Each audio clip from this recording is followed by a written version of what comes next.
Hello, everyone. This is Mrs. Vialba, and this week I'm bringing you your SEL lesson on emotional intelligence, what it is and why it matters. Take a moment and think about this. In order to be successful in life, what do you think is more important, EQ or IQ?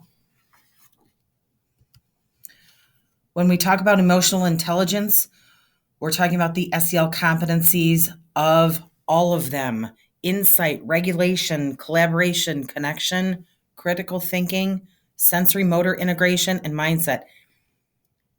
Emotional intelligence covers all of these areas. EQ, or emotional intelligence, is important because it can improve connections, it can improve culture.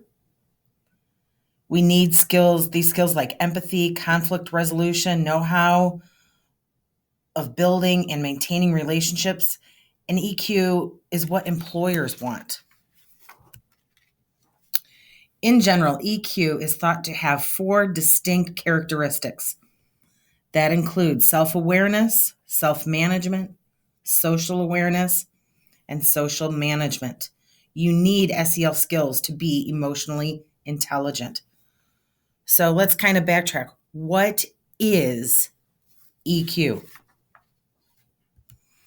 Well, emotional intelligence is the ability to engage in processing information about your and others' emotions and the ability to use this information to help guide thinking and behavior.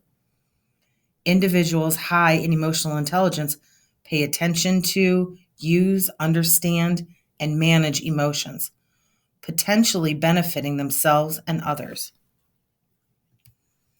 So EQ is not the same as IQ. EQ is the other kind of intelligence. It is not personality. Emotional intelligence is a blend of both inner and intrapersonal intelligence. So emotional intelligence has self-awareness, self-regulation, motivation, empathy, and social skills as the key 5 elements that make it up. Emotional intelligence lays the foundation for critical skills that impact performance, like empathy, anger management, assertiveness, communication, decision making. So, is EQ better than IQ? Well, you need to have a high IQ to be a good engineer, but to be a leader of engineers, your EQ matters more. IQ is the intellectual ability to manage ideas, knowledge, and thoughts. EQ is the ability to manage relationships with other people. Since emotional intelligence helps you better understand yourself and others, the number one way professionals with high IQs destroy their careers is by having low emotional intelligence. So here's a quote I want to share with you about EQ. People don't see it as something that can be improved. Either you have it or you don't. By understanding what emotional intelligence really is and how we can manage it in our lives, we can begin to leverage all of that intelligence, education, and experience we've been storing up for all these years.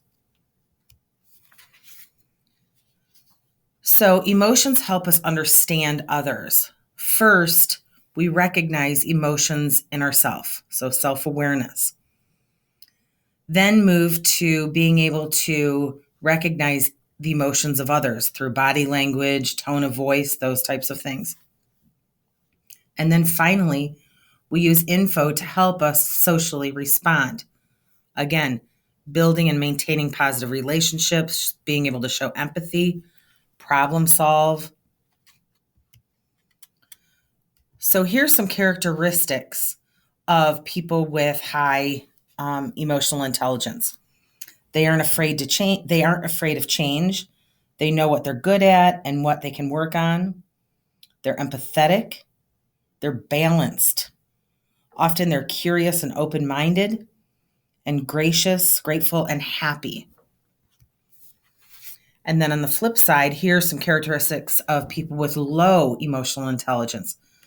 They tend to be unable to control their emotions. They can't maintain good relationships. They have a hard time reading others. others have a hard time reading them. They have trouble coping with sadness, trouble reading emotions from tone of voice, trouble being sympathetic. But wait, we can increase our emotional intelligence by doing some of the following things: teaching and modeling these SEL skills that we talk about every week. Recognize and understand your own emotions, being aware of your thoughts, and very importantly, self-care. Here are some tips to practice building better EQ. Be self-aware, have insight to understand others. Know how you feel and react to certain stressors. Seek feedback from others. Listen carefully. Be open and be a problem solver. Do not be afraid of conflict. You have the tools to handle it effectively. And be forward thinkers. Learn lessons. Have a growth mindset. Embrace new ideas. So here's a quote that I want to end with today. People will forget what you said and what you did, but they will never forget how you made them feel. And again, here are some resources if you or someone you know is in trouble and needs help. We have the Safe School Helpline and the Suicide Prevention Lifeline. And then, of course, we also have our outstanding school counselors that are available to meet with you through email or by calling, through virtual or in-person meetings. So thank you for listening today.